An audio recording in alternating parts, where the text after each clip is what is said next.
इस कहानी की शुरुआत होते ही हमें लोगों को इधर उधर भागते हुए दिखाया जाता है और टीवी पर लगातार इवैक्यूएशन अलर्ट की न्यूज चल रही थी। शहर के बाहर का नजारा देखा जहां पर पूरा शहर तबाह हो चुका था। बिल्डिंग्स में आग लगी हुई थी। इसी तबाह हुए शहर में हमने सड़क के बीच एक बड़ा गड्ढा देखा। गड्ढे के अंदर मार्क नाम का एक आदमी फंसा हुआ था और हर कोशिश कर रहा था यहाँ से निकलने की, लेकिन उसकी टांग पर एक भारी पत्थर पड़ा हुआ था। मदद के लिए वह जोर जोर से चिल्लाता है, लेकिन आसपास कोई भी नहीं था। अब कोई भी मदद न आने पर मार्गी की नजर पास ही में पड़े एक मेटल रोड पर पड़ती है। वो उस रोड से अपना फोन उठाता है और जल्दी से किसी को कॉल करने की कोशिश करता है, लेकिन उसकी हर कॉल वॉइस मेल पर जा रही थी। उसकी कोई मदद नहीं हो पा रही थी और तभी अचानक से जमीन फिर से हिलने लगी। मार्क जल्दी से कसकर उस पत्थर को पकड़ लेता है और फिर से जोर से मदद के लिए चिल्लाने लगा। अब उसके पास यहाँ कोई भी उम्मीद नहीं बची थी, लेकिन अपने बच्चों का चेहरा याद करके उसने सोचा कि मैं हार नहीं मानूंगा।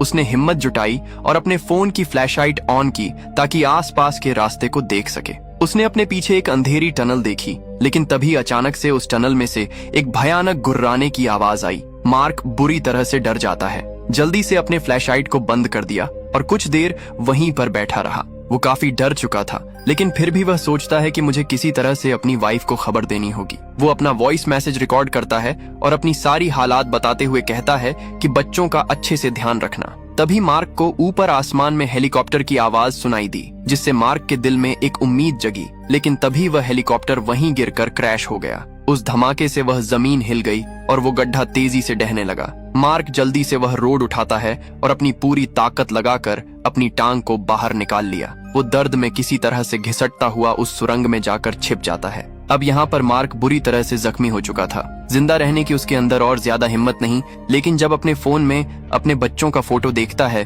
तो उसमें फिर से एक उम्मीद जाग उठी। इसलिए वह अपना लाइटर निकालकर उसी मेटल बार के सहारे धीरे धीरे आगे बढ़ने लगा। आगे जाने पर उसे एक बैकपैक मिलता है और जब उसे खोलता है तो उसके अंदर उसे एक नाइट विजन कैमरा मिला। उस कैमरे से जब वो अंधेरे में चेक करता है तो किसी इंसान की परछाई दिखाई दी। अब मार्क सावधानी से आगे बढ़ता है और वहाँ देखता है कि वहाँ पर एक जख्मी और बेहोश औरत पड़ी है। मार्क उसके पास गया तो वह अचानक से औरत जाग जाती है, लेकिन मार्क उसे शांत करते हुए पास में पड़ा बैग उसे दिखाता है। उससे पूछता है, क्या ये तुम्हारा बैग है? उस औरत ने जल्दी से वो बैग पकड़ा और उसमें पानी ढूंढने लगी, लेकिन मार्क पहले ही वह पानी पी चुका था। तभी मार्क की नजर उस औरत के पैर पर पड़े गहरे जख्म पर पड़ी। मार्क उसकी मदद करने के लिए कहता है, लेकिन यहाँ पर फिर से जोरदार झटके आने लगे। अब संभलने के बाद जब मार्क ने देखा तो वह औरत यहाँ पर नहीं, इसलिए वो उसे पुकारने लगा, लेकिन उसने आगे जाकर देखा कि वो वहीं है। उस औरत के चेहरे पर एक अजीब सा डर था। वो मार्क को शांत करते हुए कहती है कि चुप रहो, वरना वो चीज हमें ढूंढ लेगी। मार्क हैरान हो जाता है कि कौन सी चीज, लेकिन वो उसे बस चुप रहने को बोलती है। खैर, थोड़ी देर बाद मार्क ने उसकी मरहम पट्टी की। थोड़ी देर बाद मार्क को गुस्सा हो गया और चीख कर बोलता है कि यह सब भूकंप की वजह से हो रहा है। वो औरत हंसती है और उससे कहती है कि क्या भूकंप? तुम्हें सच में ऐसा लगता है यह भूकंप है? जिस पर मार्क कहता है कि हाँ, पिछले कई हफ्तों से ऐसा हो रहा है। बोलत कहती है, क्या तुमने उस चीज को नहीं देखा? लेकिन इससे पहले वो आगे कुछ और कह पाती, जमीन फिर से हिलने लगती है। बोलत कहती है, कोई नहीं आएगा बचाने हमें, सब मर चुके हैं। मार्क उससे कहता है कि देखो, हमें खुद को बचाने के लिए यहाँ से जाना होगा। इसके बाद ये दोनों आगे बढ़ने लगे।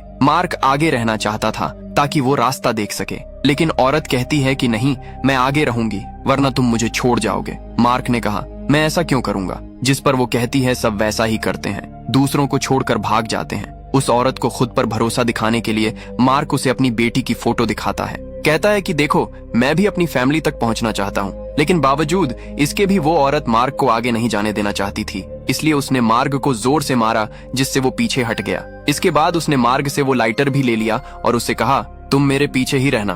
खैर, अब इसके बाद यह आगे बढ़ने लगे। तभी पीछे से किसी चीज की जोर से गुर्राने की आवाज आई। डर के मारे वो औरत जल्दी से लाइटर बुझा देती है, जिससे पूरी सुरंग में अंधेरा हो गया। मार्क और उसे लाइटर जलाने के लिए कहता है, लेकिन वह नहीं जलाती। इसीलिए मार्क अपनी फोन की टॉर्च जला लेता है। औरत उससे कहती है, ऐसा मत करो, वरना वो चीज हमें ढूंढ लेगी। मार्क कहता है, कौन सी चीज? लेकिन औरत कोई जवाब नहीं देती और उसे चुप रहने का कहती है। अब मार्क उस औरत से वो नाइट विजन कैमरा लेकर उस तरफ देखने लगा, लेकिन उसे वहाँ पर कोई भी चीज दिखाई नहीं दी। मार्क ने कहा, सब ठीक है, लेकिन जैसे ही मार्क ने पीछे मुड़कर देखा, वो औरत यहाँ से गायब थी। तभी पीछे से वही गुर्राने जैसी आवाज आई। मार्क ने पीछे मुड़कर देखा, लेकिन वहाँ पर फिर से कोई नहीं था।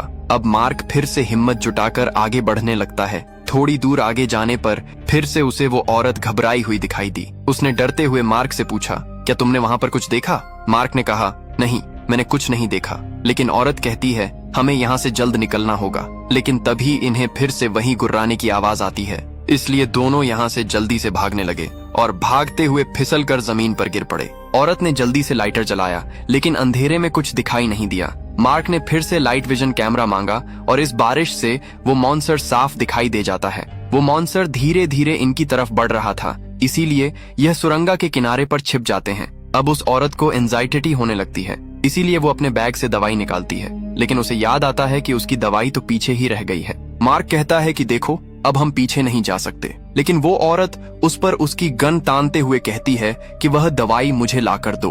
अब मार्क के पास दूसरा कोई रास्ता नहीं था, इसीलिए वो उसका पैकेट लेने के लिए वापस जाता है और जल्दी से वापस से ले भी आया। अब मार्क ने उसे दवाई दी और उसके पास बैठ गया और उससे पूछता है कि आखिर वो खौफनाक चीज थी क्या। औरत ने ज्यादा कुछ नहीं बताया, कहा कि हम काफी समय से यहाँ फंसे हुए हैं। मार्क ने उससे पूछा, आखिर तुम यहाँ पर फंसी कैसे? तो वो कहती है कि हम राक्षसों से बचने के चक्कर में यहाँ जमीन में इस गड्ढे में गिर गए थे। मार्क कहता है कि हाँ, मेरे साथ भी बिल्कुल ऐसा ही हुआ था। इसके बाद ये दोनों सावधानी के साथ सुरंग में आगे बढ़ने लगे। काफी देर बाद उन्हें एक पतला रास्ता दिखाई दिया जो कि शायद बाहर की तरफ जाता था, लेकिन जैसे ही इन्होंने आगे कदम बढ़ाए, इनका लाइटर बुझ गया। मार्क से उसका फोन मांगा, लेकिन मार्क कहता है कि फोन में बैटरी बहुत कम है और यह हमारा आखिरी सहारा है। इसके बाद उस औरत को एक सुरंग में तेज रोशनी दिखाई दी। उसे लगता है कि शायद हम बाहर निकलने के बहुत करीब हैं। दोनों खुश होकर उस तरफ बढ़ने लगे, लेकिन वहां जाकर देखा कि यह रोशनी किसी की गिरी हुई फ्लैश लाइट से आ रही है। यह देखकर वो औरत फिर से घबरा जाती है, लेकिन मार्क उसे शांत करते हुए फिर से आगे बढ़ने को कहता है। इसके बाद यह वो फ्लैशलाइट लेकर आगे बढ़ने लगे तो इन्हें यहाँ पर एक डेड बॉडी दिखाई दी जो कि पत्थरों के नीचे दबी हुई थी। इस आदमी के सामान की तलाशी लेने पर इन्हें उसके सामान में एक चाकू मिला। मार्क ने औरत से कहा कि चाकू मुझे दे दो, क्योंकि तुम्हारे पास पहले से ही एक हथियार है। औरत ने झिझकते हुए वह चाकू उसे दे दिया, जिसके बाद इसने उस आदमी की कुछ डेबिट टट्टो ली। अब यह लोग जैसे ही आगे बढ़ने लगे, उस आदमी ने मार्क का पैर पकड़ लिया और खुद की मदद करने को कहा। हालांकि औरत उस आदमी से चुप रहने को कहती है, लेकिन अब उसकी आवाज पूरी सुरंग में गूंज चुकी थी। अगले ही पल उस राक्षस की तेज आवाज इन्हें सुनाई दी। वह तेजी से इनकी तरफ बढ़ने लगा। अब मार्क और उस औरत को यहाँ से भागना पड़ा, जबकि उस घायल आदमी को आकर वो राक्षस मार देता है, जो कि इनके उस जमीन पर पड़े नाइट विजन कैमरा में साफ दिख रहा था। कुछ देर बाद दोनों वापस लौटे ताकि कैमरा उठा सके। मार्क ने झुककर कैमरा उठा लिया, लेकिन उसने देखा कि वह राक्षस फिर से इनकी तरफ आ रहा है, इसीलिए इन्होंने फिर से आगे बढ़ने का फैसला किया। आगे बढ़ने पर औरत जोर से खांसने लगी। मार्क ने उसे रुककर आराम करने को कहा, लेकिन औरत ने इनकार कर दिया। अब ये लोग आगे बढ़ ही रहे थे कि तभी इन्हें एक अचानक से आवाज सुनाई दी। जब इन दोनों ने देखा कि वहां पर एक छोटा सा चूहा है, लेकिन इससे पहले ही कुछ समझ पाते, असली मॉन्स्टर ने यहाँ पर आकर उस चूहे को मार दिया। इसलिए ये लोग जल्दी से आगे बढ़ने लगे। अब उस राक्षस ने मार्क को पकड़ लिया। मार्क डर और दर्द में तड़पते हुए चिल्लाने लगा। मार्क ने औरत से कहा कि इस राक्षस को गोली मारो, लेकिन डर के मारे औरत शॉक में थी। वो कुछ नहीं कर पाई और आगे बढ़ गई। थोड़ी देर बाद जब वो सुरंग में थी तो उसे लगा कोई उसके पीछे आ रहा है। उसने पीछे मुड़कर देखा तो उसकी आंखें फटी रह गईं। मार्क अभी भी जिंदा था। वो हैरान और खुश दोनों थी। यकीन नहीं हो रहा था कि मार्क उस राक्षस से कैसे बच गया। मार्क ने कहा कि मैंने चाकू का इस्तेमाल करके उसे राक्षस को मार दिया। औरत शर्मिंदा होते हुए उससे माफी मांगती है कि माफ करना, मैंने तुम्हारी मदद नहीं की। मार्क ने उसे माफ कर दिया। खैर, अब ये दोनों एक जगह पर रुककर गंदा पानी पीते हैं और हंसती हुई औरत मार्क से कहती है कि कमाल है, तुमने एक चाकू से राक्षस को मार दिया। वो कहती है कि तुम वाकई में एक बहादुर इंसान हो। अब मार्क को औरत की यह बातें काफी पसंद आने लगी थीं, लेकिन औरत ने जल्दी से बात बदल दी। वो कहती है कि हमें आगे बढ़ना चाहिए। अब थोड़ी दूर आगे बढ़ने पर इन्होंने देखा कि सुरंग का रास्ता बंद था। औरत डर के मारे कांप गई। उसने कांपते हुए कहा कि अब हम लोग क्या करेंगे। मार्ग ने हालात को देखते हुए कहा कि हमें वापस लौटना पड़ेगा। ये देखकर औरत को बहुत गुस्सा आ गया। औरत ने कहा कि मैं वापस तो कभी नहीं जाऊंगी, और घबराहट में उसने सामने पड़े पत्थरों पर लात मारना शुरू कर दिया। मार्के के पास भी दूसरा कोई रास्ता नहीं था, इसीलिए वह भी औरत की मदद करने लगा और काफी मेहनत के बाद इन्होंने एक छिपा हुआ रास्ता खोज लिया और रास्ता नीचे की तरफ जा रहा था, जैसे किसी ड्रेनेज टनल में जाता हो। नीचे उतरते हुए इन्होंने यहाँ देखा कि यहाँ पर एक मरा हुआ आदमी पड़ा है। ऊपर नजर डालते हुए मार्क ने देखा कि वहाँ एक लोहे की जाली है दोनों ने उस जाली को हटाने की कोशिश की, लेकिन थकान और जख्मों की वजह से ये उसे पकड़ नहीं सके। तभी ऊपर से गोलियों की आवाज और लोगों की चीखें सुनाई दी। दोनों ने एक दूसरे की तरफ देखा और फिर पूरी ताकत से मदद के लिए चिल्लाने लगे। अब कुछ देर बाद ऊपर से इन्हें एक सोल्जर देखता है और इनसे कहता है कि मैं तुम्हारी मदद करने के लिए ये आया हूँ, और अपने साथी से रस्सी लाने के लिए कहा।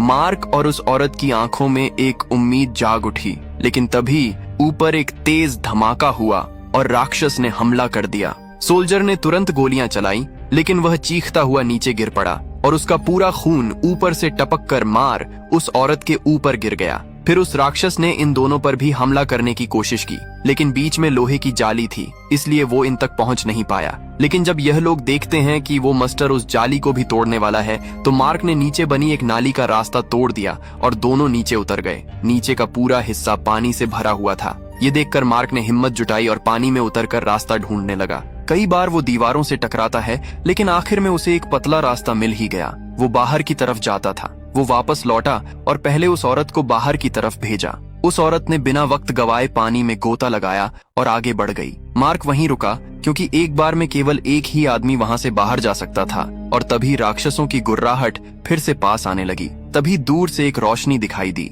वो औरत थी जिसने रास्ता क्लियर होने का उसे एक इशारा दिया। मार्क ने भी तुरंत गोता लगाया, लेकिन बीच रास्ते में दीवार से टकराकर वह अपना रास्ता भूल गया। अब मार्क डूबने ही वाला था। उसे घुटन होने लगी, लेकिन इससे पहले ही वो रथ वापस आकर मार्क को ऊपर खींच लाई और इस तरह से दोनों पानी से बाहर निकल आए। कुछ देर आराम करने के बाद वो धीरे धीरे रेंगते हुए घुटनों के बल आगे बढ़ने लगे, जहां उन्हें आगे सुरंग में एक रोशनी दिखाई दी। दोनों रेंगते हुए जैसे ही उस जगह के पास पहुंचे कि अचानक से जमीनें तेजी से हिलने लगी और सामने गड्ढे में से एक बड़ा सा जानवर बाहर निकल आया। वो औरत डर के रुक गई, लेकिन मार्क ने उसे आगे बढ़ते रहने को कहा।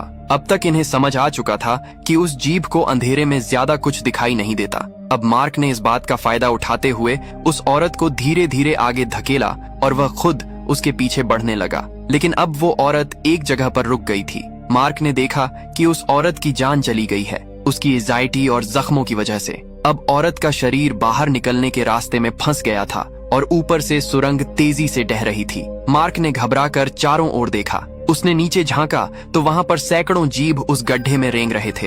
वह जानता था कि जरा सी भी आवाज हुई तो सारे जीभ उस पर टूट पड़ेंगे। उसने धीरे से औरत की चीजें उठाई और उन्हें सरकाने की कोशिश की, लेकिन वो हिलने को तैयार नहीं थी। थक कर मारकर वहीं पर लेट गया। अब निराश होकर उसने अपनी बंदूक उठाकर अपनी जान लेने की कोशिश की, लेकिन ट्रिगर दबाने पर कोई गोली नहीं चली, क्योंकि वह खाली थी। इतने में ही स्क्रीन पर उसकी बीवी का वॉइस मैसेज आया, जिसमें था कि हम लोग सुरक्षित हैं और तुम्हारे आने का इंतजार कर रहे हैं। यह बात सुनकर मार्क के अंदर एक नई उम्मीद जाग उठी। मार्क के दिमाग में एक आइडिया आया। उसने अपने फोन का अलार्म ऑन किया और उसे उस औरत के पॉकेट में रख दिया। फोन की आवाज सुनकर एक जानवर उस गड्ढे से आया और उस औरत के शरीर को गड्ढे में ले गया। अब इस मौके का फायदा उठाकर मार्क ने बाहर निकलने की कोशिश की, लेकिन जमीन हिलने लगी और एक जानवर ने उसे भी पकड़ लिया। लेकिन मार्क ने अपना लाइटर जलाकर उसे जीप के मुंह पर दे मारा, जिससे आग भड़क उठी और वह जीप जलता हुआ पीछे हट गया। जिसके बाद मार्क बाहर निकल आया, लेकिन जैसे ही उसने बाहर की दुनिया को देखा, वो पूरी तरह से ठिठक गया। बाहर सब कुछ उजड़ चुका था। दूर तक सिर्फ सन्नाटा और धुएं से भरा माहौल था। चारों तरफ बड़े बड़े राक्षस घूम रहे थे और अब यहाँ से मार्ग अपनी बीवी और बच्चों के पास उस सेफ जगह पर जाएगा, जिसकी कहानी देखेंगे हम इस फिल्म के अगले पार्ट में।